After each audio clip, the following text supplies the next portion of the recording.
Hello viewers, আসসালামু আলাইকুম। আশা করি সবাই ভালো আছেন ও সুস্থ আছেন। তো ভিউয়ার্স, আপনাদের সামনে আরও নতুন একটি ভিডিও নিয়ে আসলাম। আজকে ভিডিওতে কথা বলবো জিংবি সিরাপ নিয়ে।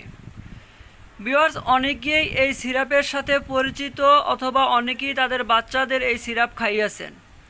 ভিউয়ার্স, সত্যি করে একটি কথা বলুন তো, যারা এই সিরাপের সাথে পরিচিত বা তাদের বাচ্চাদের খাইয়েছেন, তারা কি জানেন যে আসলে এই সিরাপটা কোন কোন রোগের উপরে কাজ করে বা কি কি কাজ করে মানবদেহের ওপরে?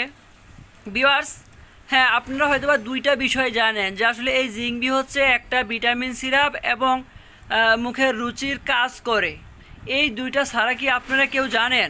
তো ভিউয়ার্স, আপনারা জেনে অবাক হবেন যে এই জিংবি সিরাপ মানবদেহে গুরুত্বপূর্ণ 10 থেকে 15টি কাজ করে থাকে। আর তার মধ্যে আপনারা শুধুমাত্র একটি জানেন যে মুখের রুচির কাজ করে। তো আজকে ভিডিওতে আমি জানানোর চেষ্টা করব যে আসলে এই জিংবি সিরাপ কি কি কাজ করে এবং আপনার বাচ্চার কি কি সমস্যা দেখা দিলে আপনি এই জিংবি সিরাপটি খাওয়াবেন। তো আপনাদের সাথে কথা বলছি আমি ডিপ্লোমা ডাক্তার মোহাম্মদ তারেক ইসলাম, মেডিসিন স্পেশালিস্ট। ভিউয়ার্স, মূল ভিডিওতে যাওয়ার আগে একটি অনুরোধ, যদি আমার এই ভিডিও আপনাদের কাছে ভালো লাগে তাহলে অবশ্যই আমার এই চ্যানেল সাবস্ক্রাইব করে আমার পাশে থেকে সহযোগিতা করবেন। ভিউয়ার্স, আমরা প্রথমেই জিংবি সিরাপের সাথে একটু পরিচিত হয়ে নেই। তো ভিউয়ার্স, জিংবি সিরাপের জেনেরিক বা গ্রুপ হচ্ছে জিঙ্ক এবং হচ্ছে ভিটামিন বি কমপ্লেক্স, যেটা হচ্ছে আমাদের এসকেপ কোম্পানির একটি সিরাপ।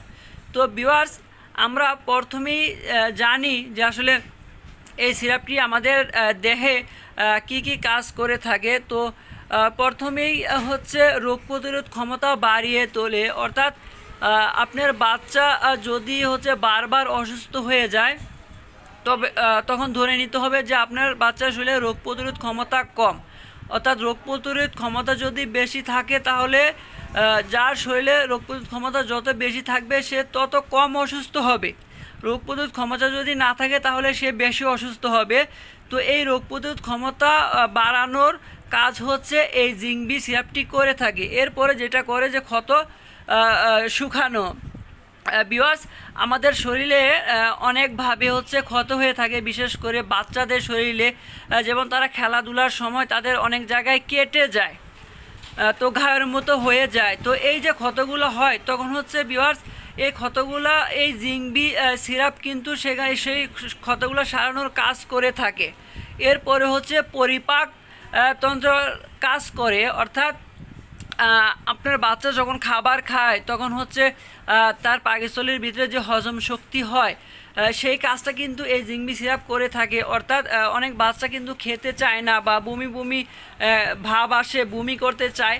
তো তার মানে হলো যে তার খাবার হয়তো বা তার পাকস্থলীতে ঠিকমতো হজম নাও হতে পারে, তখন কিন্তু এই সিরাপটি সেখানে কাজ করে, অর্থাৎ খাবার হজম করার কাজ করে থাকে। এরপরে যেটা হয় যে শারীরিক বিকাশ ঘটে এই সিরাপে, অর্থাৎ একটা নির্দিষ্ট বয়সে কিন্তু আপনার বাচ্চার যে শরীর সেটা কিন্তু বিকাশ ঘটে।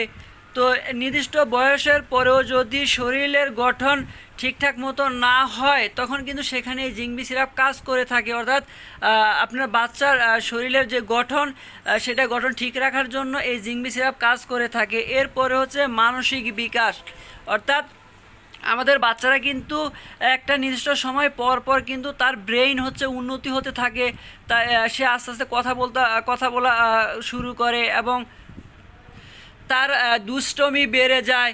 তো ভিউয়ার্স, এই সিরাপ কিন্তু মানসিক বিকাশে অনেক ভালো কাজ করে থাকে। অনেক বাচ্চা আছে যাদের হচ্ছে 2 বছর 2.5 বছর হয়ে গেছে কিন্তু সে এখনও কথা বলতে পারে না বা সে বুদ্ধিমত্তার কোনো কাজ করে না।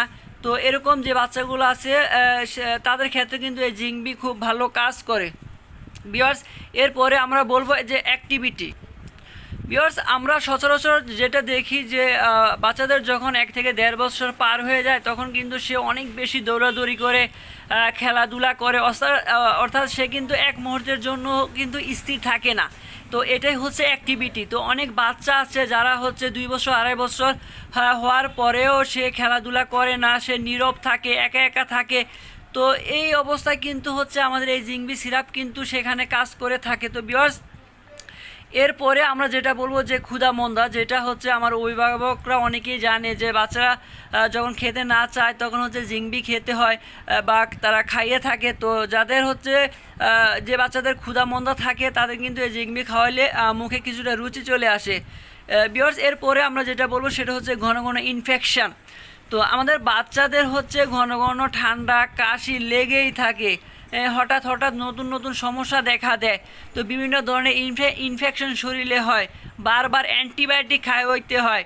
তো ভিউয়ার্স, যাদের এত বেশি ইনফেকশন হয়, যাদের এত বেশি অ্যান্টিবায়োটিক খাইতে হয়, তাদের কিন্তু এই জিংবিটা খাওয়ানো খুবই গুরুত্বপূর্ণ। কেননা সে ঘন ঘন ইনফেকশন বা ঘন ঘন অ্যান্টিবায়োটিক খাওয়ার ফলে যে ক্ষতটা হয় বা বাচ্চার যে ক্ষতি হয়, সেটা কিন্তু এই জিংবি সিরাপ কিছুটা হলেও ইমপ্রুভ করার চেষ্টা।